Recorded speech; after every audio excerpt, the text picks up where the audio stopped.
দেখুন ভাই সাহেব, ছেলে মেয়ে দুটো নিজের ইচ্ছাতেই দুজন দুজনাকে বিয়ে করেছে। এটা আপনি কেন, আমরাও জানতাম না।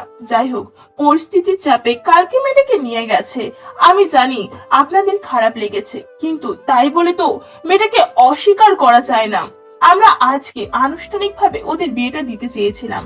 বাবা হিসেবে আপনার তো থাকা উচিত তেমার কাছে। ওর তো মাও নেই যে বলবো। মেয়েটা হয়তো এতদিন কষ্ট পায়নি, কিন্তু আজ বিয়ের দিনে একদম একা থাকবে, এতে ভীষণ খারাপ লাগবে ওর। আপনাদের নেমন্তন্ন দিয়ে গেলাম, অবশ্যই আসবেন। যখন একা একা নাচতে নাচতে বিয়েটা করতে পেরেছে, তখন আমাদের প্রয়োজন কি? এই বাড়ির কেউই যাবে না। স্যার, আপনাকে আমি সম্মান করি, দয়া করে সম্মানটা নষ্ট করবেন না। এবার আসতে পারেন। যা বলতে এসেছিলেন শুনে নিয়েছি। জিও রুম থেকে বের হতে হতেই কথাটা বলল। হতাশ হলেন জিওর নামজন। গাঙ্গেওর দিকে একবার তাকালেন। তিনি কিচ্ছু বলছেন না, একদম নীরব। চুপচাপ বাড়ির বাইরে বেরিয়ে এলেন সেখান থেকে। রুম ভর্তি মেয়ে মানুষ। কেউ কেউ পার্লার থেকে সাজাতে এসেছে, আবার কেউ কেউ এই বাড়ির আত্মীয়। প্রায় 1 ঘন্টা ধরে থেকে হলুদ শাড়ি পরাচ্ছে পার্লারের মেয়েরা, অথচ পেরেই উঠছে না। একবার একভাবে পরাই তো আবার খুলে যায়। ভীষণ বিরক্ত হয়ে উঠেছে তে। সে তো নিজে কত ভালো করে শাড়ি পরতে জানে। ইউনিভার্সিটির বিভিন্ন ফাংশনে হোস্টেলের মেয়েরা তার কাছে আসে শাড়ি পরার জন্য, সাজার জন্য। এই মুহূর্তে ইচ্ছা করছে সবাইকে তেড়ে মেরে রুম থেকে বের করে দিতে, তারপর নেতামশাইকে শাড়ি পরে বলবে, দেখুন নেতামশাই, আমি কি সুন্দর করে শাড়ি টাড়ি পরে ফেলেছি। আপনি ওই পার্লারের মেয়েগুলোকে বিদায় করুন, ওদের ফি বাবদ টাকাগুলো আমি দিয়ে দিই। আমি গিয়ে পেট ভরে কয়েক প্লেট ফুচকা খাই। কিন্তু আফসোস, বলতে পারছে না। নিজের বিয়ে বলে কথা। চোখে কাজল লাগানোর আগ মুহূর্তে টেলিফোনটা বেজে উঠল। রিসিভ করে কানে তুলতে ওপাশ থেকে সাজানো স্বরে কেউ বলল, বাহ বাহ, চমৎকার, সত্যি তুই প্রশংসার যোগ্যতে। আমার মুখে চুলকানি ঘষে দিয়ে নিজে নিজের জায়গা খুঁজে নিলি। থেমে টুকরে কেঁদে উঠে বলল আয়ু, তোকে তোকে তো আমি এই শিক্ষা দিইনি মা। কি করে এমন কাজ করলি তুই? সবাই আমায় দোষারোপ করছে, আমায় দোষী বানাচ্ছে। আমি তোকে সঠিক শিক্ষা দিতে পারিনি, সত্যি। আজ আমারই মনে হচ্ছে আমি ভুল করেছি। তোকে আমার এত স্বাধীনতা দেওয়া উচিত হয়নি। আর কিসের স্বাধীনতা? তোকে তো আমার কাছে আনাই উচিত হয়নি। জন্মের পর এখানে রেখে দেওয়া উচিত ছিল না। পরিবার ছাড়া বড় করেছি বলেই আজ পরিবারের মর্মটা তুই বুঝতে পারিসনি। কি করে সবকিছু লুকালি আমার কাছে? ছেলে তোর পছন্দ, এমনকি বিয়েও করবি। এই সামান্য কথাটুকু আমাকে বললে কি আমি তোকে বাধা দিতাম? কাল রাতেও তো তুই কথা বললি আমার সাথে, তখন তো এসব ব্যাপারে কিছু বলিসনি। চোখের পাতাগুলো ফুলে লাল হয়ে গেছে আয়ুর। নাক টেনে বলল, আমারই দোষ, আমি একটু বেশি ভাবছি। আমি তো আর তোর মা না, খালামণি হই। মা হলে নিশ্চয়ই এত বড় কথা লুকাতে পারতি না। মায়ের মমতা ছাড়া বিয়ে করতি না। এমনকি জামাইয়ের হাত ধরে তার বাড়িতে গিয়েও অবুঝের মতো উঠতিস না। যাই হোক, তোর বাপের বাড়িতে এসেছিলাম, তুই তো আসতে বলেছিলি আমাকে, এলাম। যা অপমানিত হওয়ার তো হলাম, এখন আবার চলে যাচ্ছি। ভালো থাকিস। দম বন্ধ হয়ে আসছে। ভেতর থেকে কান্নারা দলা পাকিয়ে গলায় আসছে। হঠাৎ রুম থেকে দৌড়ে গিয়ে বারান্দায় ছুটে এলো। ফুপিয়ে উঠে বলল, খালামণি, তুমি আমার কথাটা শোনো, প্লিজ, রাগ করো না। আমি তোমায় ভুলতে চেয়েছিলাম, কিন্তু পরিস্থিতি তেমন ছিল না। অমনি, তুমি জেনো না আমায়। আমি তোমাকে বলিনি এমন কোনো কথা আছে কি? অমনি, তুমি তো আমারই মা, বলো। মা ভুল করলে ক্ষমা করে দেয় তো তার সন্তানকে, তুমিও দাও না।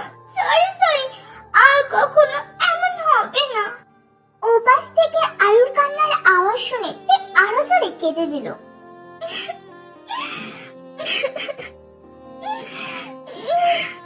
আমি ভীষণ একা খালামণি, আমার কষ্টটা বোঝার জন্য কেউ নেই।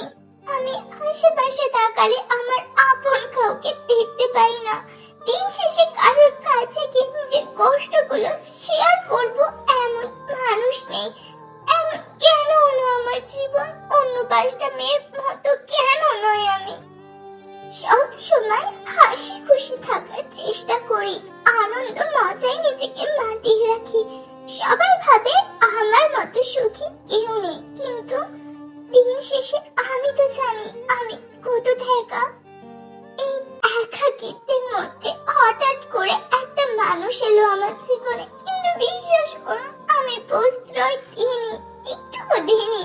তাও কিছু চাচ্ছিল না আমার। পরিস্থিতিতে এমন ভাবে আমাকে ছাপকে ধরলো যে আর অবহেলা করতে পারলাম না। বাসা থেকে বিয়ের ছাপ দিচ্ছিল বলে ওনার সাথে লুকিয়ে বিয়েটা করলাম। ভেবেছিলাম এত তাড়াতাড়ি কাউকে জানাবো না, কিন্তু পরিস্থিতি হতে দিল না। অমনি জানো, আজকে এই বাড়িতে অনুষ্ঠান হচ্ছে আমাদের বিয়ের, অথচ আমি ভীষণ একা। এত এত মানুষ, একদম চেনা মানুষ নেই আমার। হট করে ফোন কেটে দিল আয়ু। ফোনের দিকে তাকালো, ধীরে ধীরে কান্নাগুলো আরো বাড়ছে। হৃদয়ের ব্যথাটা হু হু করে কান্নার স্বরে প্রকাশিত হচ্ছে। দা ভাই, বৌদি ভাই তো ভীষণ কান্নাকাটি করছে, হলুচ্ছ্বাসটা এখনো কমপ্লিট হয়নি। জিম্মের কথা শুনতেই খুড়ুকুচকে তাকালো চাঙ্কক।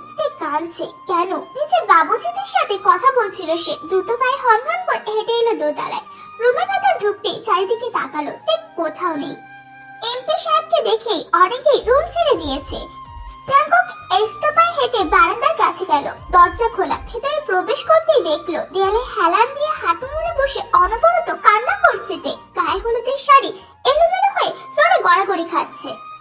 চাঙ্কক দ্রুত পায়ে তের পাশে বসলো, দুহাত দিয়ে গাল আঁকড়ে ধরে শান্ত কণ্ঠে জিজ্ঞাসা করলো, দেহিয়া কি হয়েছে? এই পাগলি কাঁদছো কেন? মাথা তুলে করুণ চাহনি নিয়ে চাঙ্ককের দিকে চাইলো। চোখ দুটো লাল হয়ে ফুলে গেছে। চাঙ্ককের বুক চিনচিন করে উঠলো। দুহাত দিয়ে আঁকড়ে নিজের বুকে জড়িয়ে ধরলো তেকে। আমি খুব খারাপ, বেহায়া, অসভ্য, একটা বেয়াদব মেয়ে, তাই না নেতা মশাই? চাঙ্কক আলতো হাসলো, মাথায় হাত বুলিয়ে দিয়ে পুনরায় জিজ্ঞাসা করলো, কি হয়েছে পাখি? ডুকরে কেঁদে উঠলো তে। খালামণি এসেছে ও বাড়িতে, আমার জন্য সবাই ওনাকে অপমান করেছে। আমার উপর খুব রেগে আছে মনি, আমার বিয়েতে কেউ আসলো না। হো হো করে কেঁদে দিল তে। জাঙ্কুক উত্তেজিত হয়ে পড়লো, নিজেকে সংযত করে তের দিকে তাকিয়ে বলল, খালামণি আসলে খুশি হবে তো তুমি? মাথা তুলে চাইলো তে, চোখ মুখ চকচক করছে। ভীষণ। নাম্বার দাও তো খালামণি। নাম্বার দিল। চাঙ্কুক চলে গেল সেখান থেকে। সেভাবেই বসে রইল। আদেও কি আসবে মনি? খালামণি, আমি জিয়ন চাঙ্কুক বলছি, তের হাজবেন্ড। শোনা মাত্রই ধাক্কা খেলো আয়ু। তার নাম্বার জানবে কিভাবে এই ছেলে? খুব কাঁদছে খালামণি, একবার আসবেন প্লিজ। ওর তো মানি, শুনলাম আপনি ওকে ছোটবেলা থেকে বড় করেছেন মায়ের মতো। একবার আসুন না, আপনার আশীর্বাদ খুব প্রয়োজন আমাদের। নিঃশব্দে কেঁদে দিল আয়ু। মেয়েটা যে খুব কান্না করছে সেটা সে দূর থেকে অনুভব করতে পারে। আমি তো তোমার বাড়ি চিনি না বাবা। চাঙ্কুক আলতো হাসলো। আপনার আসতে হবে না, কিমবাড়িতেই আছেন তো। আমি আসছি, আপনাকে ফোন দিলে গেটের সামনে আসবেন। ঠিক আছে। ক্রুদ্ধ হয়ে এগিয়ে এলো যেহ। পেছনে কায়ও রয়েছে, দাঁতে দাঁত চেপে বলল, আপনি কোথাও যাবেন না খালামণি। ওই বাড়িতে এই বাড়ির কারোর পা পড়লে তার সাথে সম্পর্ক থাকবে না আমাদের। চুপচাপ এসেছেন ভালো কথা, থাকুন, নয়তো আবার সয়লে ফিরে যান। ওই বাড়িতে যেন আপনাদের কাউকে না যেতে দেখি। কাই ভাই, তোমার মাকে বোঝাও, তুমি এত মাতুব্বরি করছো কেন? কে দিয়েছে তোমাকে এই অধিকার? গত কয়েকদিন যা করছো দূর থেকে মুখ বুজে সব সহ্য করেছি, তাই বলে এই ভেবো না সামনে সশরীরে যা করবে তাও সহ্য করব। তোমার ইচ্ছে নেই, যেও না। কথাগুলো বললেন আয়ুষ স্বামী পাট প্রকাম। তারপর গাঙ্গেও বললেন, আমি চাই না কিম বাড়িতে জীবন বাড়ির সম্পর্কে আর কোনো কথা উঠুক। যার ভবিষ্যৎ সে দেখে নিয়েছে, ব্যাস। আগেও যেমন দেখে নিয়ে এই বাড়িতে কোনো চর্চা হয়নি, সেটা যেন এখনো না হয়। মনে করবে ও এখনো সয়লে পড়ছে। কথাটা শেষ করে গটগট পায়ে নিচের রুমে হেঁটে গেল গাঙ্গেয়। যেহুপো রেগে বাড়ি থেকে বের হয়ে গেল। রান্নাঘরে মায়ের আঁচলের পেছনে দাঁড়ানো জিয়া নিচু স্বরে মাকে বলল, ও মা, বাবা তো বললো যার ইচ্ছে সে যেতে পারে, তাহলে কি আমিও যেতে পারবো? আমার না খুব ইচ্ছা করছে। আটকে উঠলেন জিয়ার মা লিসা। মেয়ের মুখ চেপে ধরে বললেন, মার খাবি জিয়া? চুপচাপ ঘরে গিয়ে পড়তে বস, বড়দের ব্যাপারে নাক গলাস না, যা। জিমিনের রুমের খাটের উপর বসে আছে তে। চোখ মুখ জুড়ে মন খারাপ না বিরাজমান। শ্বাসরোধহীন শুধুমাত্র হলুদ শাড়িটা যেন নতুন এক সৌন্দর্যের প্রকাশ ঘটিয়েছে। হঠাৎ দরজা দিয়ে আয়ুকে ঢুকতে দেখে হা হয়ে গেল তে। আয়ুর চোখ মুখ খুশিতে চকচক করছে। তে ছুটে এসে জড়িয়ে ধরলো তাকে। তারপর খাটের উপর বসিয়ে বেশ শক্তভাবে জড়িয়ে ধরে বুকের উপর মাথা দিয়ে ওইভাবেই পড়ে রইল 10 মিনিট।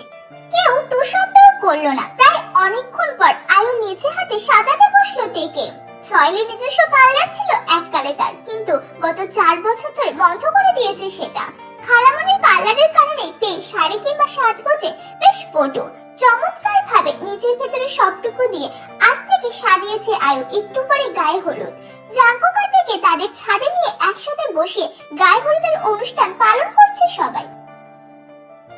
দুপুরে একটা গোলাপি রঙের বেনারসি পরে রুমের ভেতরে হাঁটছে তে। একটু পরে বিয়ে পড়ানো হবে তাদের। জাঙ্কুকে রুমের সামনে দিয়ে তাড়াহুড়ো করে নিচে যেতে দেখে তে দাঁত কিলিয়ে হেসে দিল। এই মুহূর্তে সে তার নেতামশাইকে সামান্যতম জ্বালাবে সেটা ভেবে নেতামশাই বলে চলে ডাক দিল, নেতামশাই।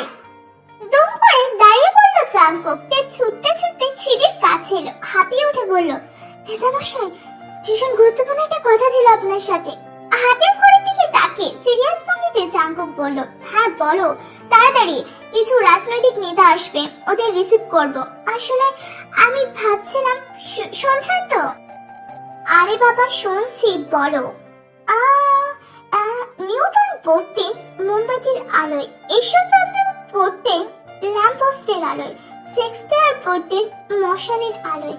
প্রশ্ন হলো তারা দিনের আলোতে করতোটা কি? জাঙ্কুক দাঁতের মারি শক্ত করে তের দিকে চাইলো। থমথমে মুখে বলল, এটা তোমার গুরুত্বপূর্ণ কথা। তে না বোঝার ভান করে বলল, হ্যাঁ, আসলে এর উত্তর খুঁজতে খুঁজতে আমার 15 থেকে 16টা বছর পার হয়ে গেছে। জাঙ্কুক হতাশ হয়ে নিচে নামতে আরম্ভ করলো। তে ছলছল চোখে তাকালো। এই যে সে বিয়ের সাজে সেজে আছে, অথচ লোকটা কিচ্ছু বলল না। সে তো সাজ দেখানোর জন্য মজা করার অজুহাতে এসেছিল, অথচ জাঙ্কুকের কাছে তার রাজনৈতিক নেতাটাই সব। নিজেকে চরম বেহায়ার লিস্টে ফেলে পুনরায় বলে উঠল, আমাকে কেমন লাগছে নেতামশাই? খাবার টেবিলে নীরব হয়ে বসে আছে তে। পেটে ভীষণ ক্ষুধা লেগেছে, অথচ খেতে দিচ্ছে না জাঙ্কুকের দাদি। এটা নাকি নিয়ম, নতুন বউ বরের আগে খেতে পারবে না। চারিদিকে সবাই কবজি ডুবিয়ে খাচ্ছে, আর তে নিচের দিকে তাকিয়ে পেটের সাথে যুদ্ধ চালাচ্ছে। বড় একটা স্টিলের থালায় পোলাও, চিকেন, বড় রুই মাছের মাথা, রোস্ট, চিংড়ি, ডিম, ভাপা ইলিশের টুকরো, খাসির মাংস, স্যালাড এবং রসগোল্লা। এটা নতুন বরের থালা। আর থালাটা নিচে হাতে সাজিয়ে জাঙ্কুকের সামনে রাখলো। সাজানো থালা দেখে হচ্চকিয়ে গেল জাঙ্কুক। আর তার দাদি পাশেই বসে আছে। এগুলো কোনোই দিয়ে গুঁতো মেরে জাঙ্কুককে বলল, ভাই ভাই, এমন একখানা থালা পাওয়ার জন্য হলো বিয়েটা তাড়াতাড়ি করা উচিত। এর খিদে পেট মোচড় দিতে শুরু করে দিয়েছে। আয়ুর দিকে করুণ চোখে তাকাতে আয়ু জাঙ্কুককে বলে, বাবা, তুমি খাওয়া শুরু করো। পেট খিদে পেয়েছে, তুমি যতক্ষণ খাওয়া শেষ করবে ততক্ষণ ও খেতে পারবে না। এইটাই নিয়ম। জাঙ্কুক আর কিচ্ছু বলল না। হাত ধুয়ে চিকেনটার এক পিস ছিঁড়ে মুখে নিল। সামান্য একটু পোলাও মুখে দিয়েই বলল, আমার খাওয়া হয়ে গেছে, আর খাবো না। এইটা কি করো নানুমণি? এইরকম হইলে তো হইবে না। এইসব পদ দিয়াই একটু একটু করে খাইতে হইব, নইলে তো বউ খাইতে পারবে না। নিভে গেল জাঙ্কুক। দ্রুত সব পদ থেকে সামান্য একটু একটু করে মুখে দিয়ে তারপর হাত ধুতে গেলে পুনরায় জাঙ্কুকের দাদি বলল, আরে আরে, অন্য থালায় হাত ধো। বউরারি কি না খাইয়ে রাখবে নাকি? এই থালায় হাত ধুও না। নাও, এইটা নিয়ে তোমার মাইয়াটারে খাইতে দাও। এইটা নিয়ে মানে আমার মা খাবার খাবে ও? হ্যাঁ, স্বামীর একটু খাবার খাইলে আরে ভালোবাসা বাড়ে। আমিও খাইছিলাম। হতাশ হলো জাঙ্কুক। এটা মহিলাদের নিয়ম কানুন, তার কিছু করার নেই। আর বলতে গেলে দাদি বাড়ি মাথায় তুলবে। জাঙ্কুক মাঝে মধ্যে ভাবে এমন দরজাল মহিলার পেটে তার শান্তশিষ্ট বাবা কি করে জন্ম নিল। এ তো একদম ইউনোর কার্বন কপি। এটা তো খাওয়া খাবার, আমি এই খাবার কেন খাবো? একদম কোনো কথা বলিস না, চুপচাপ খেয়ে নে। এটা জাঙ্কুকের খাওয়া খাবার, তোকে খেতে হবে, এটাই নিয়ম। এই করুণ চোখে খালামনের দিকে তাকালো, তারপর কিছু না বলে চুপচাপ এক পাশ থেকে সামান্য কিছু খেলো। পেট উগরে আসছে তার। বিকেল 5টা, সবাই জাঙ্কুকের রুমের বাসর খাট সাজাচ্ছে। বেনারসি চেঞ্জ করে একটা কুর্তি পরলো, তারপর সোজা হয়ে পেটের উপর হাত রেখে শুয়ে পড়লো। ভীষণ খিদে পেয়েছে তার, এখন খুব আফসোস হচ্ছে। মনে মনে নিজেকে ঝাড়ছে সে। কি হতো তখন ভালো করে খেলে? নেতা মশারি তো খাওয়া খাবার। ছিটে বরের এইটু খাবার হজম করতে পারিস না, চুমু কি করে হজম করবি বেয়াদব মেয়ে। এরই মধ্যে দরজা ঠেলে ভেতরে প্রবেশ করলো জাঙ্কুক, হাতে খাবারের প্লেট। দেখা মাত্রই ছুটে গেল তে, হাত দিয়ে খাবারের প্লেট টেনে চেয়ারের ওপর বসলো। ওফ, আপনি কত কিউট নেতা মশাই, কি করে জানলেন আমার খিদে পেয়েছে? Thank you. এভাবে আমাকে বুঝতে থাকবেন, আর আমি একটু একটু করে পড়তে থাকবো। এই দেখুন, এই মাত্র 2 কেজি পড়ে গেলাম। জাঙ্কুক তীর দিকে শান্ত চোখে তাকিয়ে বাইরে যেতে নিলে তে বলে ওঠে, এই কি নেতা মশাই, একটু বসবেন না? জাঙ্কুক থমকে দাঁড়ালো, পিছু চাইলো, কিন্তু ওই চোখের দিকে তাকালো না। কেন যেন ওই চোখের দিকে তাকালে ওর দম বন্ধ হয়ে যায়। ভীষণ অসভ্য হতে ইচ্ছে করে, নানান অনাকাঙ্ক্ষিত ঘটনা ঘটিয়ে ফেলতে ইচ্ছে করে। হ্যাঁ, এখন তোমার কাছে আমি বসে থাকি আর ইউনো সারা বাড়িতে মাইকিং করুক। এমনিতেই বাড়ি ভর্তি মেহমান, তুমি খেয়ে প্লেটগুলো ওখানেই রেখে দিও, বাইরে বের হওয়ার দরকার নেই। সিঁড়ি দিয়ে নিচে নামতে জাঙ্কুক তার বডিগার্ডের সাথে ধাক্কা খায়। মুহূর্তে চোখ নামিয়ে নিল সুগা। ভাই দেখি নেই, সরি। জাঙ্কুক মিষ্টি এসে বলল, খেয়েছিস? হ্যাঁ খেয়েছি। পুরো কুচকে ফেলল জাঙ্কুক। 5টা বেজে গেছে আর তুই এখনো খাসনি? সামান্য লজ্জা পেল সুগা। আসলে ভাই, সবাইকে খাওয়ানোর পরে একটা ইম্পর্টেন্ট কলেজ ছিল, তাই বাইরে গেছিলাম আর খাওয়া হয়নি। তুই কি পাগল? তুই নিজে নিয়ে খেতে পারতিস না? এখনো এত অস্বস্তি কেন তোর? আমি তো বুঝতে পারলাম না। তোকে কি আমি কখনো বডিগার্ডের মতো দেখেছি? ইউনো আর তোকে তো কখনো আলাদা চোখে দেখিনি আমি। কোথায় নিজের বাড়ির মতো আনন্দ করবি, আত্মীয় স্বজনদের আপ্যায়ন করবি? সেই জন্যই তো খাওয়ানোর দায়িত্ব দিয়েছি তোকে, আর তুই এখনো নিজেই খাসনি? এত লজ্জা পাচ্ছিস? এই ইউনো! দ্রুত থেকে ওপর থেকে নিচে নামলো ইউনো। জাঙ্কুক ইউনোর কান ধরে টেনে বলল, নিজের পেট গদালেই চলবে? কে কে না খেয়ে আছে সেদিকে খেয়াল রাখবি না? এক্ষুনি ওকে তোর রুমে নিয়ে গিয়ে খেতে দে, নিচে অনেক মানুষ। ইউনো ঘাড় কাজ করে সম্মতি জানালো, তারপর যেতে যেতে সুগাকে বলল, দেখেছিস ভাই, তোকে আমার থেকেও বেশি ভালোবাসে। ইস, যদি জানতাম ওই দিন গুলি থেকে ভাইকে বাঁচালে এতটা ভালোবাসা পাবো, তাহলে শালা তোকে তো ভাইয়ের আশেপাশে আসতে দিতাম না, আমি নিজেই বাঁচাতাম। বিনিময়ে আলতো হেসে দিল সুগা। সত্যি জাঙ্কুক নামক ভাইটা তাকে ভীষণ ভালোবাসে, অন্ধের মতো বিশ্বাস করে। রাত 11টা, সারা রুম জুড়ে নিস্তব্ধতা। ফুলের সুঘ্রাণে চারিদিক মোমো করছে। বিছানার মাঝখানে খয়েরি রঙের লেহেঙ্গা পরে বসে আছে তে। প্রায় 8 ঘন্টা যাবত একখানে বসে আছে সে। ঘাড় পেট এবার সত্যি ব্যথা করছে। বসা থেকে উঠে এবার সারা রুমে পাইচারি করলো তে। এরই মধ্যে খুট করে দরজা খোলার শব্দ আসলো। দ্রুত বেগে ছুটে গিয়ে ঘোমটা দিয়ে আবারও নিজের জায়গায় বসলো তে। জাঙ্কুককে ভেতরে আসতে দেখে অদ্ভুত ভাবে হাত পা কাঁপাকাঁপি করতে শুরু করলো। হৃদস্পন্দন অলরেডি বেড়ে গেছে। বুকের মধ্যে ধুরুম ধুরুম শব্দে কেউ যেন হাতুড়ি পেটাচ্ছে। জাঙ্কুক ধীর পায়ে এর পাশে এসে বসলো। দুহাত দিয়ে ঘোমটা সরাতে ছিটকে দূরে সরে আসলো তে।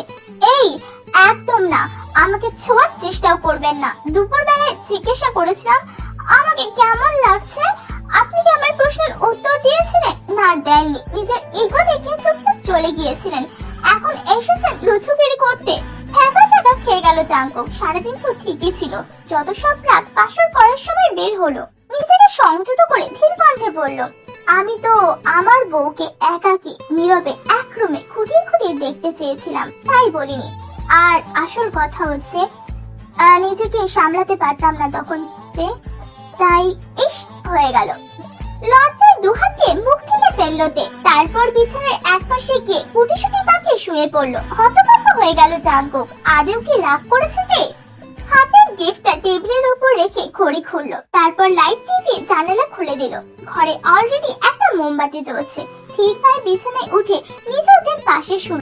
ডান হাত দিয়ে আলতো করে তের গা ছুঁতে দূরে ছিটকে ছড়িয়ে দিল সেই হাত। বিদ্যুৎ স্পর্শ হওয়ার মতো চমকে উঠল জাঙ্কুক। তোর এই মেয়ের যত রাগ সব বাসনাতেই হতে হলো। নিজেকে ধাতস্থ করে কয়েক মিনিট চুপ রইল জাঙ্কুক। তারপর আরেকটু কাছে এগিয়ে গেল। হুট করে তের হাত চেপে ধরে সোজা করে শুয়ে নিজেও তার উপর ভর দিল। চমকে উঠল তে। গলা শুকিয়ে গেছে তের। আবছা আলোয় অনেকক্ষণ ধরে তাকিয়ে রইল জাঙ্কুকের মুখের দিকে। তারপর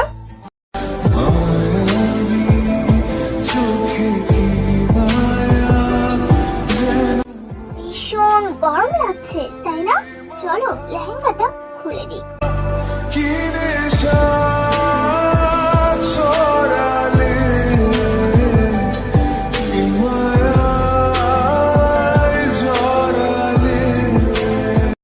রাতের নিকষ অন্ধকারকে ভেদ করে পৃথিবীতে ধীরে ধীরে শুভ্রতার প্রতীক হিসেবে আলো ছড়িয়ে পড়ছে।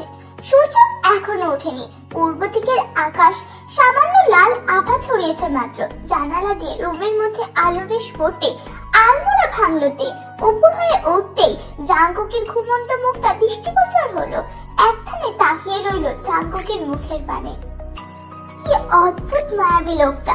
পরক্ষণে রাতের কথা মনে হতেই দুহাত দিয়ে মুখ চেপে ধরে হেসে দিল।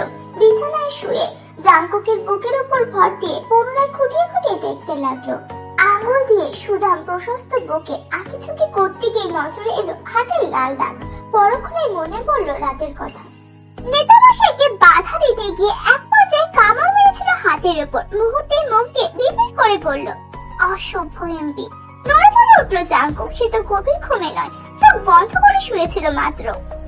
টপ করে চোখ খুলতে হকচকিয়ে গেল তে। তাড়াহুড়ো করে জাঙ্কুকের গায়ের উপর থেকে উঠে আসে। এরই মধ্যে কোমর ধরে টেনে নিজের বুকের উপর ঠাস খায় জাঙ্কুক। কানের কাছে মুখ নিয়ে খুমখুম কণ্ঠে বলল, সভ্য এই তো ঘুমিয়েছিলাম, সহ্য হয়নি তোমার। দুমদাম লটালে। এবারে যখন অভিযোগ তুলেছ তখন একটু আচ্ছু অসভ্য হলে ক্ষতি কি বলো? হেসে দিল তে। জাঙ্কুককে আরো গভীরভাবে জড়িয়ে ধরলো। জাঙ্কুক টের চুলে নাক ডোবাতে জাঙ্কুক নাক কুঁচকে ফেললো। চুলটা মুছতে শেখোনি? ওঠো, আমি মুছে দিচ্ছি, নয়তো চুলের গোড়া আলগা হয়ে যাবে। উঠলো না, ওইভাবে শুয়ে রইলো। জাঙ্কুক টাওয়াল আনলো। তারপর আলতো করে চুলগুলো মুছতে লাগলো। হঠাৎ কিছু মনে পড়তে দ্রুত উঠে গেল সেখান থেকে। ওইভাবেই পড়ে রইলো। সারা শরীর ব্যথা করছে, মাথাটাও ধরেছে। এরই মধ্যে জাঙ্কুক বলল, হয়ে গেছে। জাঙ্কুক 5 ইঞ্চি কালার করা চুল তার সামনে ধরলো। আটকে উঠলো তে। ধরপড়িয়ে উঠে বসে ছলছল চোখে চুলের দিকে তাকিয়ে রইলো। রাগে দুঃখে এক প্রকার কেঁদেই ফেললো। এটা আপনি কি করলেন? আমার এত চুল কোন সাহসে কাটলেন? আমার চুল তো কি করব? বাদরের লেজের মতো নিচের চুলগুলো রং করে রেখেছিলে কেন? বিচ্ছিরি দেখাচ্ছিল তাই কেটে দিয়েছি। কান্নাকাটির কিছু নেই, কয়েকদিনের মধ্যে আবারও চুলগুলো বড় হয়ে যাবে। বড় হবে সেটা আমিও জানি। কত শখ করে কালার করেছিলাম আমি, আর আপনি সেটা কেটে ফেললেন। কোন রকম সময় ব্যয় না করে জাঙ্কুক বলল, তাহলে তোমাকে পুরোটাই ন্যাড়া করে দেব। ফেবা চাকা খেয়ে গেল তে। অবাক দৃষ্টিতে জাঙ্কুকের দিকে তাকিয়ে রইল। কি ভেবেছো বিয়ের আগে তোমার সব বদনামি সহ্য করেছি বলে বিয়ের পরেও করব? নো মিসেস জিয়ন জাঙ্কুক, এটা তোমার সম্পূর্ণ ভুল ধারণা। সব বদনামি ছুটিয়ে দেব আমি। আমায় চিনতে ভুল করেছো তুমি। একদম ভদ্র নরম বউদের মতো থাকবে। মা কাকিমারা রান্নাঘরে জল খাবার তৈরি করছে। এই ফাঁকে মোবাইল নিয়ে ছাদে চলে গেল জিয়া। এত ঝামেলায় ইউনু ভাইয়াকে একদম ফোন দিতেই পারেনিও। আজ প্রায় 2 দিন পর সে ইউনুর সাথে কথা বলবে। টানা 3 বার ফোন দেওয়ার পরও ওপাশ থেকে রিসিভ হলো না। বিরক্তিতে চোখ মুখ কুঁচকে আবার ফোন দিল জিয়া। রিসিভ হতেই ওপাশ থেকে খুমখুম কণ্ঠে ইউনু বলল, এই মেয়ে, সমস্যা কি তোমার? ফোন ধরছি না সেটা নজরে আসছে না? এতবার ফোন দিচ্ছ কেন? ঘুমাচ্ছি তো আমি। জিয়া ইউনোর ধমক শুনে ঘোর লাগানো কণ্ঠে বলে উঠল, ইউনো ভাই, আমি আবার পড়ে গেলাম। চমকে উঠল ইউনো, বিছানার বালিশ ঠেস দিয়ে বসে জিজ্ঞাসা করলো, কোথায় পড়েছো? ঠোঁট টিপে হেসে দিল জিয়া। আপনার প্রেমে।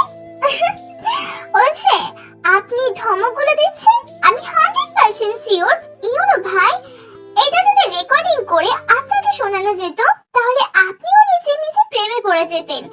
আমার কি দোষ বলুন? ইউনো নিঃশব্দে হাসলো, মনে মনে বলল, এই মেয়ে, আমি তো অলরেডি পটেই আছি, এইসব মিষ্টি মিষ্টি কথা বলে আর পটাতে হবে না। পরক্ষণেই ভাবলো, সেটা বললে বা ক্ষতি কি? ভাই নিজে তো ওই বাড়ির মেয়েকে বিয়ে করে বাসরও সেরে ফেলেছে, সে প্রেম করলে অসুবিধা কোথায়? জিয়া, ভালোবাসো আমায়? খুব, ভীষণ, অনেক? বিয়ে করবে আমাকে? জিয়া হোঁচট খেলো, বার কয়েক নাম্বারের থেকে চোখ বুলিয়ে দেখলো এটা রং নাম্বার কিনা। আচ্ছা, এত মধুর কণ্ঠ যেন জিয়ার হজম হচ্ছে না। হ্যাঁ, চাই। তাহলে মন দিয়ে পরীক্ষাটা দাও, আর তো মাত্র 25 দিন বাকি। এক্সাম দেওয়ার পরপরই নিয়ে আসবো তোমাকে আমার কাছে। কিন্তু বাবা আর ভাইয়া? তোমার বড় বোনের মতো বাড়ি থেকে গিয়ে তুলে আনবো।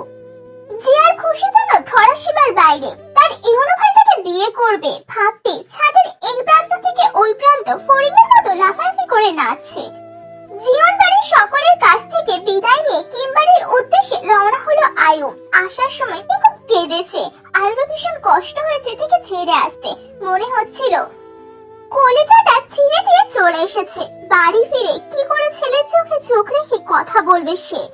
ছেলেটার প্রাণ ভোমরাটাকে নিজেই অন্য ছেলের হাতে সঁপে দিয়ে গিয়েছে। যদিও কাই অনেকবার বলেছে সে সামলে নিয়েছে নিজেকে, কিন্তু আয়ু তো জানে ছেলেটা ভেতরে ভেতরে ঠুকরে মরছে।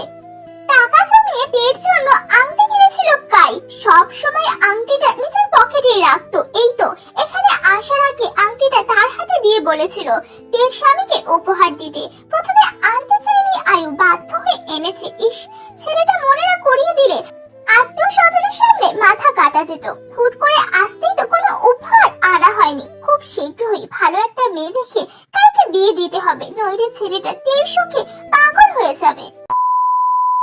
ফ্লোরের উপর একটা পাটি বিছিয়ে মাথার নিচে এক হাত দিয়ে অন্য হাত কপালে ঠেকে শুয়ে আছে জাংকুক। ভীষণ মাথা যন্ত্রণা করছে। পাশের সেল থেকে ভীষণ চেঁচামেচির আওয়াজ আসছে, আর শুতে পারল না জাংকুক। থালা বাসন ফেলার শব্দ, মারামারি, গালাগালির শব্দে মাথা যন্ত্রণা তীব্রতর হচ্ছে। উঠে বসে পাশের হাবলদারকে জিজ্ঞাসা করলো, ওখানে কি হয়েছে? আর বললেন না এমপি সাহেব, নতুন একটা খুনের আসামি আইছে। সারাদিন মারামারি করতেই থাকে। শুনছি ওই বেটা নিজের বউয়ের গলা কাইটা খুন করেছে, তারপর জেলে আইছে। এইসব খুনিগুলোকে ফাঁসি না দিয়া সরকার জেলে পাঠাইছে আমাগো ভোগদানের লাইগা।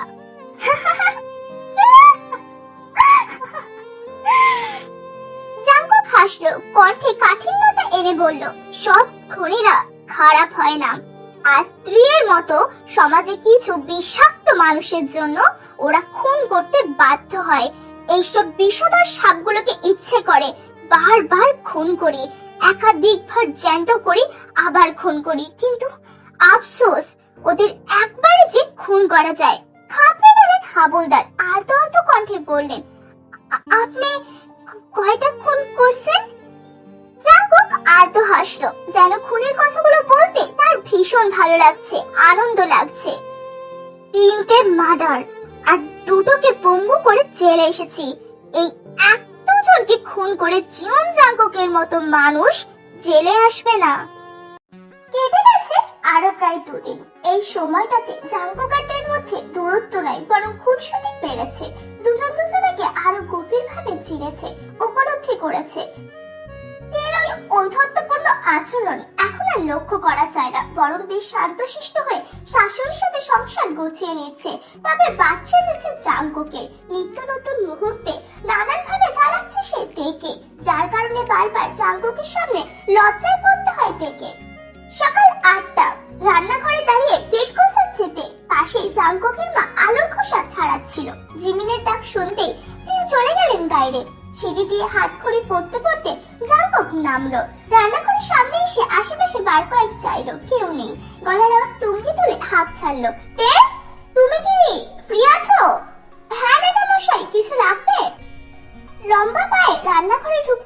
জাঙ্কুক বলল, আপাতত চুমু লাগবে, পার্টি অফিসে যাচ্ছি, আসতেই দেরি হবে, তাড়াতাড়ি এদিকে ঘোরো। গুনে গুনে 4টে চুমু দেবো। ঘড়ি ধরা 4 মিনিট লাগবে। 5 মিনিটের মাথায় আমাকে গাড়িতে উঠতে হবে। ভেবা চাকা খেয়ে গেলতে মুহূর্তে আশেপাশে তাকালো, কাউকে না দেখে স্বস্তির নিঃশ্বাস ছাড়লো। এই আপনাকে এমপিকে বানিয়েছে? হ্যাঁ, অসভ্য পুরুষ, শুনুন কাজ করছি আমি।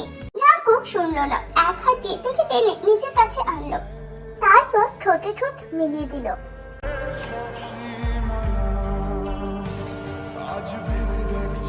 তেল লোভনীয় ঠোঁটে নিজেকে হারিয়ে ফেলেছে জাঙ্কুক।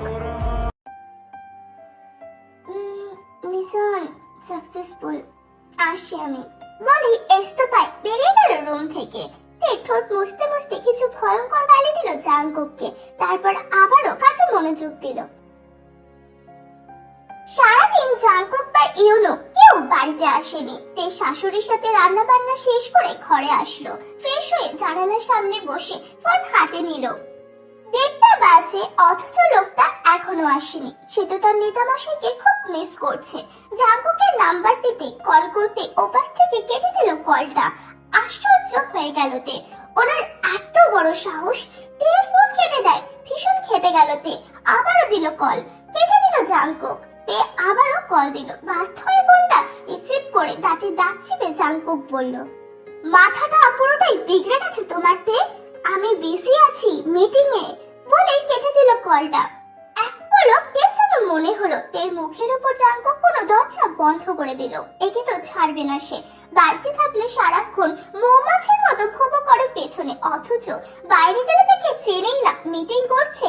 এই মিটিং এর 12টা বাজিয়ে দেবে তে। কুটি কুটি হাতে মেসেজে লিখলো, নেতামশাই, আপনি আমার কথা না শুনে ফোন কাটলেন কেন? প্রয়োজনীয় কোনো কথা না থাকলে আমি কি আপনাকে ফোন করতাম? লিখে জাঙ্কুকের নাম্বারে সেন্ড করলো তে। মেসেজটা পড়ার সাথে সাথে কপালে চিন্তার ভাঁজ পড়লো জাঙ্কুকের। বাড়িতে কি কিছু হয়েছে নাকি ভাবতে মিটিং ফেলে দ্রুত দেখে ফোন দেয়। ওপাশ থেকে বাঁকা হেসে তে ফোন তোলে। নেতামশাই, ভালো করেছেন ফোন দিয়ে, খুব গুরুত্বপূর্ণ কথা আছে আপনার সাথে। কি কি হয়েছে তে? আসলে ঘটনাটা হচ্ছে, আমি আপনাকে খুব ভালোবাসি নেতামশাই। এইমাত্র উপলব্ধি করলাম, তাই ভাবলাম এত গুরুত্বপূর্ণ কথাটা এখনই আপনাকে বলা দরকার। আপনি খুশি হয়েছেন তো শুনে? জাঙ্কুক হতভম্ব হয়ে গেল। পরক্ষণের রাগে নাকের পাতাটোল ফুলে উঠল। তাদের দাঁত চেপে গভীর কণ্ঠে বলল, একবার বাড়িতে আসতে দাও, এসে দাড়িপাল্লা দিয়ে মাপতে শুরু করব তোমার ভালোবাসার ওজন। আমিও তো দেখতে চাই কতটা ভালোবাসো, যার ভার নিতে পারছিলে না।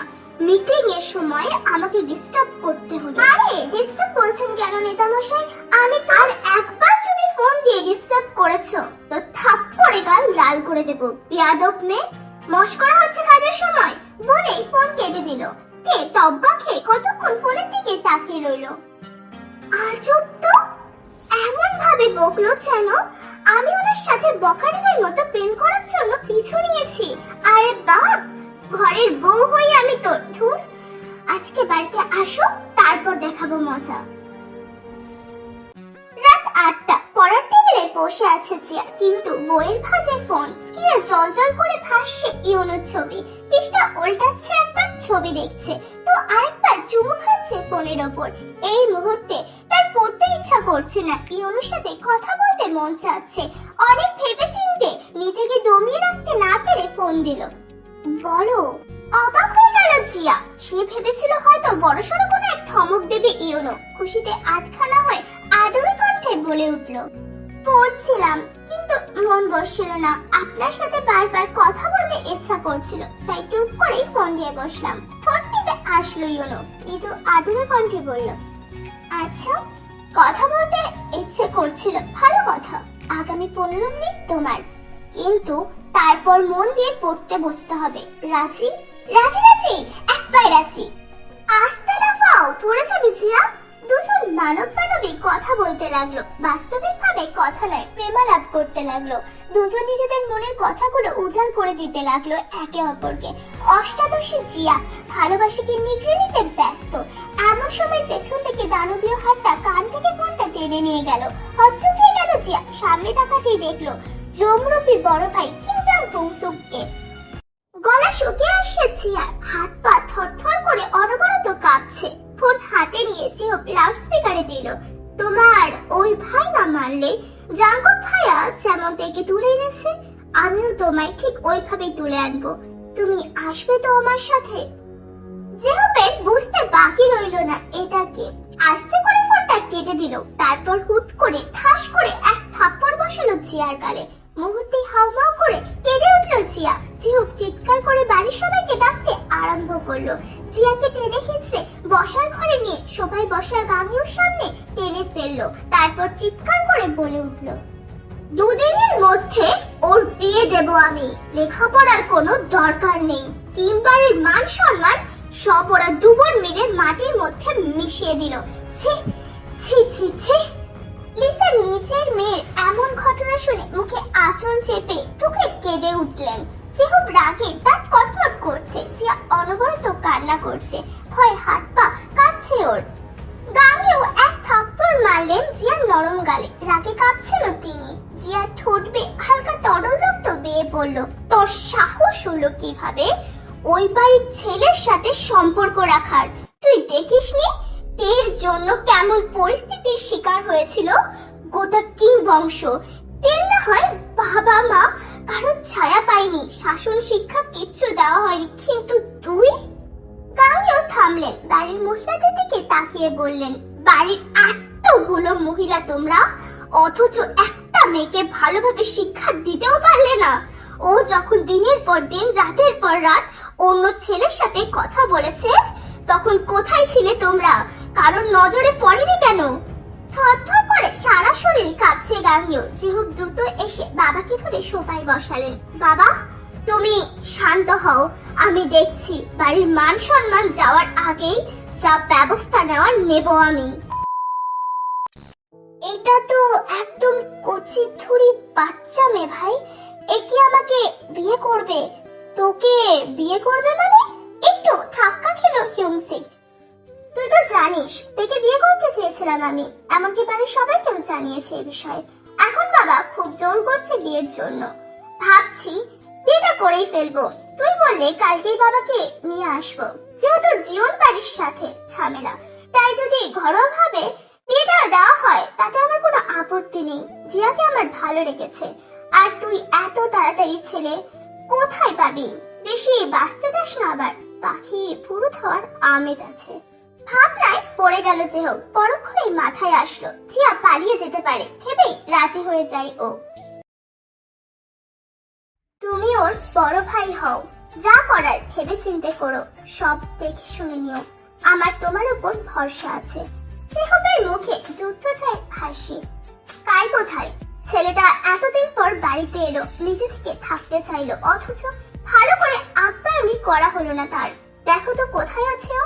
যেহব বসা থেকে উঠে দাঁড়ালো। কাই ভাই মনে হয় রোহানের সাথে বাজারে গেছে, আমি দেখছি। ভাইয়া, জাংকুক রুটির টুকরো ছেড়ে মুখে নিয়ে বলল, বল। বলছি তোদের বিয়ে তো আজ 3 দিন হয়ে গেল, কোথাও হানিমুনে যাবি না? খুব করে কেশবকে নামজন মুখের খাবারটুকু শেষ করে টিস্যু দিয়ে মুখ মুছে বললেন, আমার খাওয়া শেষ। বলেই চলে গেলেন রুমে। জিন বাহানা দিয়ে রান্নাঘরে চলে গেলেন। এতক্ষণে নিচু হওয়া মাথাটা উপরে তুললো তে। ইস, কি লজ্জা, কি লজ্জা। এই ভাই দুটো হয়েছে একরকম, কারোর মুখে কোনো হুঁশ বা আক্কেল নেই। কিন্তু ইউনু ভাই, আমি তো চেয়েছিলাম ছোট্ট যাকে নিয়ে একসাথে ডাবল হানিমুনে যেতে। ওফ বাবুর আম্মু, তুমি থামো তো, আমি ভাইয়ের সাথে কথা বলছি। তা হঠাৎ আমার হানিমুন নিয়ে বললি কেন? সোজা হয়ে বসলো ইউনু, তারপর বলল, এখন তো একটু ফ্রি আছিস, তেমন কোনো ব্যস্ততাও নেই, আর যাও আছে আমি আর সুগা মিলে সামলে নিতাম। তাই এখন কোথাও একটা বাবুর আম্মুকে নিয়ে ঘুরে আয়, নইলে ব্যস্ততায় পড়ে গেলে আর যেতে পারবি না। তোর যা বউ, দেখা গেল ঘুরতে নিয়ে না যাওয়ার অপরাধে মাথা ফাটিয়ে দিল আবার। তা কবার মাথা ফাটিয়েছি আপনার ভাইয়ের? ওফ, থামবে তোমরা। একটা ভেঙচি দিল দুজনের উদ্দেশ্যে। জাংকুক মিষ্টি হেসে বলল, খারাপ বলিসনি, কিন্তু কোথায় যাওয়া যায়? এতক্ষণ চুপচাপ খাচ্ছিল জিমি তড়িৎ বেগে মাথা উঁচু করে বলল, জিজু আইল্যান্ড নয়তো পাহাড়ি বা সামুদ্রিক কোনো জায়গা। জিজু আইল্যান্ড এটা তোমার ফেভারিট জায়গা, যদিও এখন অব্দি যাওয়া হয়নি। তাহলে এটাই ফাইনাল।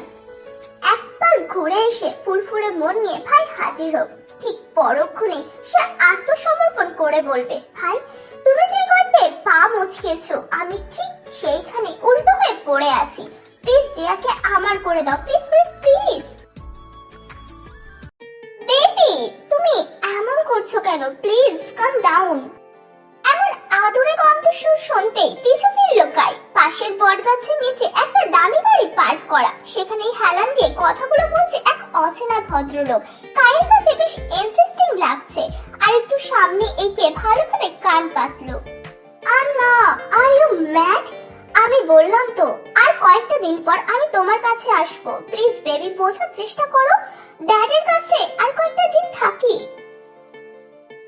আমার সুইট বেবি, আমার বউটা ভেরি সুইট, সব বুঝে নেয় মিনিটের মধ্যে, হ্যাঁ না? Okay baby bye, I am busy now. এক সপ্তাহের মধ্যেই চলে আসবো। I miss you. তাই এতক্ষণে বসলো লোকটা তার বউয়ের সাথে কথা বলছিল, নামটাও ভিনদেশি, হয়তো বাইরে বিয়ে করেছে। আর মাথা ঘামালো না কাই, চুপ করে সেখান থেকে চলে গেল। সকাল 11টা, কিমবাড়ির সোফায় একজন উকিল বসে আছেন, পাশে গাঙ্গিউ এবং তার ভাইরাও আছেন। জিহুক খুঁটিনাটি পরিদর্শন করছে।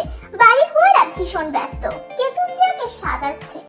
বিয়ের পর বাসর ঘর এখানেই সাজানো হবে। পায়ের উপর পা তুলে কিং এর মতো বসে আছে হিউনসিক, মুখে লাগা পাকা হাসি। গাঙ্গিউর নির্দেশে জিয়াকে আনা হলো মণ্ডপে। ঢলতে ঢলতে শাড়ি পরা অবস্থায় হাজির হলো জিয়া। চোখে অশ্রু টলমল করছে, চোখটা টেনেও খুলতে পারছে না ও। আমি বিয়ে করব না ভাই। জিয়া জিয়ার দিকে তাকিয়ে বাঁকা হাসলো। সে নিজে শরবতের সাথে সামান্য রেশা দইব মিশিয়ে দিয়েছে, যাতে বিয়ের সময় চেঁচামেচি না করতে পারে। সবাই হাতে বসানো হলো জিয়াকে। এরই মধ্যে কাই বাইরে থেকে এলো, আলতো হাসি টেনে বলল, সরি, আসলে আমার খেয়াল ছিল না। বড়রূপে ইয়ংসিককে দেখে চমকে উঠলো ও। ওর সাথে জিয়ার বিয়ে, কিন্তু উনি তো অলরেডি বিবাহিত। সাথে সাথেই বাজ পড়ল উপস্থিত সবার মাথায়। জেলের দেয়ালে হেলান দিয়ে হাঁটু নুয়ে বসে আছে জাংকুক। পাশে 14 শিকের ওপাশে টুলে বসে আছে হাবুলদার রামু। ভাবনা থেকে বেরিয়ে রামু জাংকুককে উদ্দেশ্য করে বলল, সবই তো ঠিকঠাক ছিল এমপি সাহেব, আপনি আবার খুন খারাপি করতে গেলেন কেন? জাংকুক হাসলো, কিন্তু নীরব, কিচ্ছু বলল না। রামু অনেকক্ষণ ভেবে আবারও জিজ্ঞাসা করলো, আর কতদিন সাজা আছে আপনার? কতদিন নয় রামু কাকা, সবে তো 4 বছর হলো, এখনো 8 বছর বাকি। রামু দীর্ঘশ্বাস ফেলে বললেন, ওহো, আপনার তো 12 বছর জেল, তাই না? তারপর কি হইল কইবেন না এমপি সাহেব? জাংকুক ধীর চোখে তাকালো রামুর দিকে, তারপর পুনরায় হারিয়ে গেল সদর অতীতে। এই এই কে আপনি? আর কি সব বাজে কথা বলছেন? আমি বিয়ে করেছি, তার প্রমাণ কি? যে হোক, এই বানোয়াট কথা বলে বরাবরের মতো আমাকে অপমান করার মানে কি? আপনি এই কয়েক ঘন্টা আগে আপনার স্ত্রীর সাথে কথা বলেননি?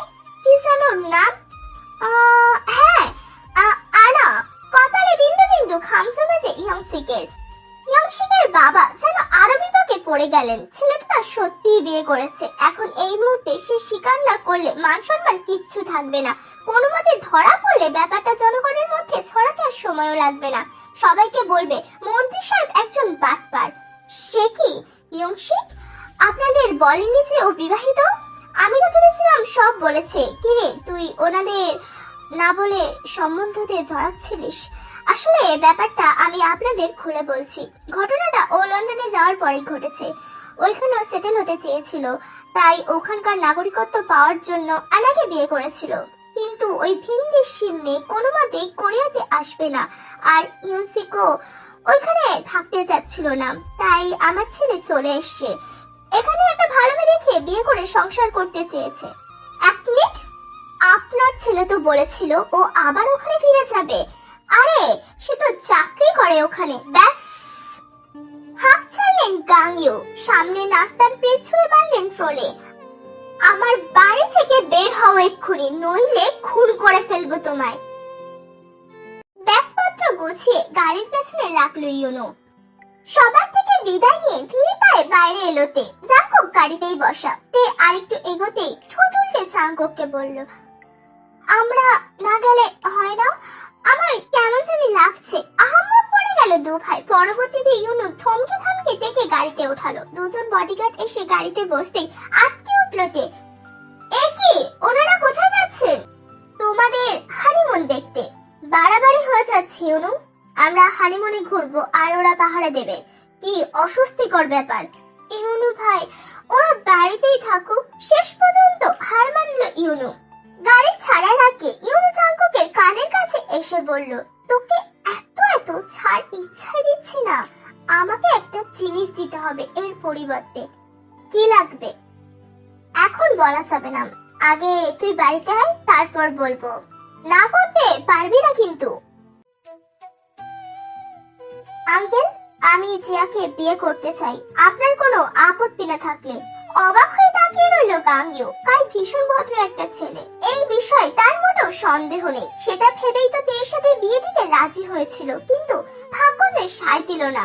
আজ আবার তার ছোট্ট মেয়েকে বিয়ে করতে চাচ্ছে। কিন্তু কেন? সন্দেহ কাটিয়ে উঠতে না পেরে তিনি বলে উঠলেন, তুমি তো তেকে বিয়ে করতে চেয়েছিলে, এখন হঠাৎ জিয়াকে কেন? চোখে অশ্রু টলমল করছে কাইয়ের, সাথে বুকে চিনচিন ব্যথা। হ্যাঁ, সে থেকে বড্ড বেশি পরিমাণে ভালোবাসতো। আঙ্কেল, তে বিবাহিত, তার স্বামী আছে। আমি ওকে নিয়ে আপাতত ভাবতে চাচ্ছি না। জিয়াকে নিয়ে কোনো আপত্তি থাকলে বলুন। হেসে দিলেন গাংইউ। রাজি হয়ে গেলেন বিয়েতে। কায়ার জিয়ার বিয়ে সম্পূর্ণ হলো। জিয়া নেশাগ্রস্ত অবস্থায় সবাই ঢলে পড়লো। কাই দীর্ঘশ্বাস ফেলে জিয়াকে কোলে তুলে নিল। তোকে এক পলক দেখা হলো না তে। মুহূর্তে চোখ গেল জিয়ার মুখে। বড্ড মায়াবী মুখমণ্ডল। রাত 10টা। ভাই ভাবিকে গাড়িতে তুলে দেওয়ার পরপরই পার্টি অফিসে ছুটেছে ইউনু। একের পর এক কাজের ব্যস্ততায় এই সবেমাত্র বাড়িতে ফিরেছে। আজকে দলের ছেলেরা মারামারি করেছে অন্য এক জায়গায়। সেখান থেকেই বহু কষ্টে সবাইকে ম্যানেজ করে ছাড়িয়ে এনেছে। ভাই থাকলে হয়তো এতটা কষ্ট করতে হতো না তাকে। তার ভাই তো পুরোটাই সিংহ। সারাক্ষণ গম্ভীর মুখে কোনো কথা না বলা ছেলেটা হুট করে একটা গর্জন ছাড়লে সবাই জড়সড় হয়ে যায়। সেখানে অনেক চেঁচামেচি চিৎকার করতে হয়েছে ইউনুকে। রাত গভীর হয়ে চলেছে, কিন্তু জিয়ার ফোন আসেনি। অদ্ভুত, এই প্রথমবার নিজেকে কন্ট্রোল করতে না পেরে ইউনু ফোন করলো জিয়ার নাম্বারে, কিন্তু ফোন বন্ধ। জিয়ার তো সামনেই পরীক্ষা। হয়তো সারাক্ষণ ফোন টিপতো বলেই ফ্যামিলি থেকে কেউ ফোন কেড়ে নিয়েছে। হতেই পারে, একদম স্বাভাবিক এটা। আগে ভালো করে পরীক্ষাটা শেষ করুক, তারপর কথা বলা যাবে। এইসব ভাবতেই এপিটাপিট করতে করতে একসময় ঘুমেতে এসে বাড়ি দিল ইয়নু।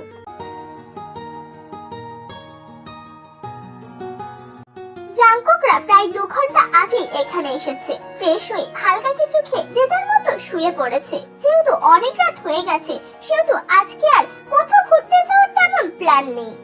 রুমের লাইট নেভানো থাকলেও বারান্দা থেকে আসা আশেপাশের চড়া আলোয় ঘর অনেকটা আলোকিত হয়ে গেছে। জার্নিতে ক্লান্ত থাকায় আসার পরেই ঘুমের ঘরে চলে গেছে তে।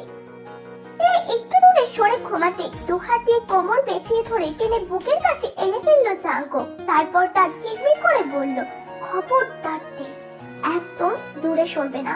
আমাকে জড়িয়ে ধরে শো। আর একবার যদি দেখেছি না দূরে গেছো, কোমর একদম ভেঙে ফেলবো। বিরক্ত হয়ে চোখ ছোট ছোট করে তাকালো তে। কেন? যখন নিজের রাজনৈতিক কাজে যান তখন তো আমাকে চেনেন না। ধমকি থামকি মেরে ফোন কেটে দেন।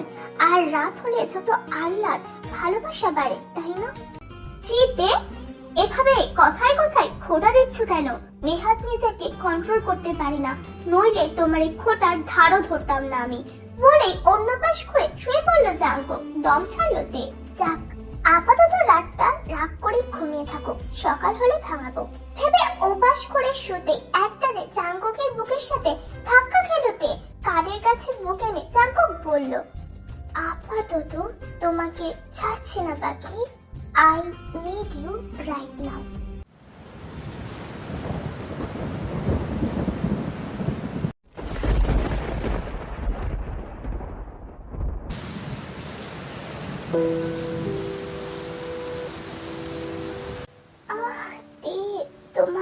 Juicy lips, Jungkook. কামড়াচ্ছেন কেন? আলতো করে ছোঁয়া যায় না?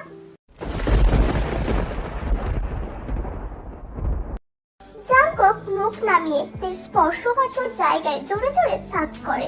অতিরিক্ত প্লেজারে তিনি যে ঠোঁট কামড়ে মিষ্টি মিষ্টি মন করছে। জাঙ্কুক ভীষণ হার্ড হয়ে গেছে। তাড়াতাড়ি নিজেকে আনড্রেস করে এর মধ্যে নিজেকে প্রবেশ করে। এক ফোঁটা জল গড়িয়ে পড়ে পেট চোখ বেয়ে। খুব ভালোবাসি তোমায় তে।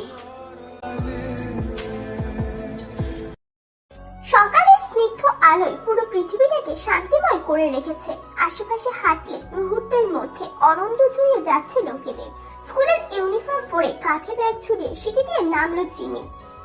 এখান থেকে সোজা সে প্রাইভেট পড়তে যাবে ম্যামের বাড়ি। টানা 2 ঘন্টা পরে সেখান থেকে যাবে স্কুলে। জিম দুপুরের টিফিন এবং সকালের নাস্তা ব্যাগে ভরে দিয়েছে। মায়ের রান্নাঘরের সামনে গিয়ে একবার উকি দিয়ে পুনরায় সদর দরজার দিকে গেল জিমি। প্রতিদিন মাকে ডেকে আম্মু আমি স্কুলে যাচ্ছি এটা বলা বাচ্চাদের কাজ। সে তো অলরেডি 16 বছরের বালিকা, ভীষণ বুঝতার এবং বুদ্ধিমতী। তাই তো এক ঝলক দেখে চুপচাপ চলে যায়। গেটের সামনে আসতেই দেখলো গাড়ি নিয়ে সুগা ভাই আগে থেকেই অপেক্ষা করছে। মিষ্টি করে অন্যদের মতো হাসলো না সে, এটা তার ব্যক্তিত্বের বাইরে পড়ে। গভীর মুখশ্রী নিয়ে গাড়িতে উঠে সুগাকে উদ্দেশ্য করে বলল, রায়বাড়িতে চলুন সুগা ভাইয়া। ছোটখাটো একটা আদেশ শুনে গাল ভরে হাসলো সুগা। তারপর কোনরূপ বাক্য ব্যয় না করে গাড়ি স্টার্ট দিল। 15 মিনিটের মধ্যে ইংলিশ ম্যাডামের বাড়ির সামনে গাড়ি এসে থামলো। দ্রুত পায়ে গাড়ি থেকে বেরিয়ে গেটের ভেতর ঢুকে গেল জিমি। রিং রিং শব্দে দানবীয় ফোনটা বেজে উঠলো। পকেট থেকে ফোন বের করে সেদিকে তাকিয়ে চওড়া হাসি ফুটলো সুগার মুখে। রিসিভ করে লাউড স্পিকারে দিয়ে কানে তুলতে ওপাশ থেকে রাগী কণ্ঠে লোকটি বলে উঠলো, ওরা জিজু আইসল্যান্ড গেছে আর তুই এইখানে বসে ঠ্যাং ঠ্যাং করে ঘুরছিস। এই জন্য মাসে তোকে আমি টাকা দিই। ভাই আমি যাইতে চাইছিলাম, আপনার বহিনে ক্যাসাল বাজাইছে, বডিগার্ড নেবে না, তারপর আর নিল না আমারে। তাকে দাঁত চেপে বিশ্রী একটি গালি দিল যে হোক। সুগা পুনরায় বলল, ভাই এইবার আপনার হুকুম পাই, আর না পাই ওই জিওন জাংকুকরে সত্যি সত্যি উপরে পাঠাইয়া দিমু আমি। আর সহ্য হয় না, সারাক্ষণ বডিগার্ডের মতো খাটায় আর দিন শেষে সবাইকে বলে ভাইয়ের চেয়েও বেশি ভালোবাসে আমায়। বাল ভালোবাসে। মাসের শেষে 18,000 টাকা ধরাইয়া দেয়। নেহাত ভাই আপনি ছিলেন, নইলে এত টাকা কোথায় পাইতাম। টিপ টিপ হাসি ফুটলো জেহবের মুখে। কিভাবে মারবি? ও এখন এমপি। সামান্যতম ক্ষতি হলে পুলিশ প্রথমে আমাকে সন্দেহ করবে। সেটা নিয়ে আপনারে ভাবতে হইব না, বেশি কিছু করব না। শুধুমাত্র এবার ঘুইরা ফিরুক, তারপর সয়েলে যাওয়ার সময় আসল কাজটা করব। ওপাশ থেকে উত্তেজিত হয়ে যেও বলল, কি করবি তুই? ব্যাস, বেশি কিছু করব না। ওর গাড়ি তো আছে আমার আন্ডারে। এমন ব্যবস্থা করে দেব যাতে সবাই ভাবে রোড অ্যাক্সিডেন্ট করেছে। কথাটা বলে পেছনে ঘুরতে খাপড়ে গেল সুগা। তার থেকে এক হাত পেছনে, চোখ বড় বড় করে দাঁড়িয়ে আছে জিমিন। সুগাকে পেছনে ফিরতে দেখে আরো রেগে গেল সে। গাড়িতে মাফলার ফেলে রেখে গিয়েছিল, সেটা নিতে এসে এমন ঘটনার সম্মুখীন হলো সে। আপনার সাহস তো কম নয়, আমার ভাইয়ের খেয়ে পড়ে ওকে মারার প্ল্যান করছেন। আপনি জানেন এটা ভাইয়াকে বললে ঠিক কি অবস্থা করবে ও আপনার? ঘেমে নিয়ে একাকার অবস্থা সুগার। একটুর জন্য ভুল হয়ে গেল তার। গাড়ির ভেতর থেকে মামলাট আনতে ঢুকতে ভয়ের চোটে দরজা বন্ধ করে দিল সুগা। আটকে উঠল জিমিন। চিৎকার করতে গায়ের ক্রস বেল্ট টেনে খুলে মুখে বেঁধে দিল সুগা। দ্রুত ড্রাইভিং সিটে বসে বেখেয়াল ভাবে গাড়ি চালাতে লাগলো। এখন ঠিক কোথায় যাবে, কি করা উচিত ভাবতেই জিহবের ক্লাব ঘরের কথা মনে পড়লো। দ্রুত সেদিকে গাড়ি ঘুরিয়ে চলল। বিস্তীর্ণ এক জঙ্গল, বাজার থেকে অনেকটা দূরে, মেন রোড থেকে খানিকটা দূরে একটা টিনের ঘর। এদিকে লোকজনের আনাগোনা বেশ কম।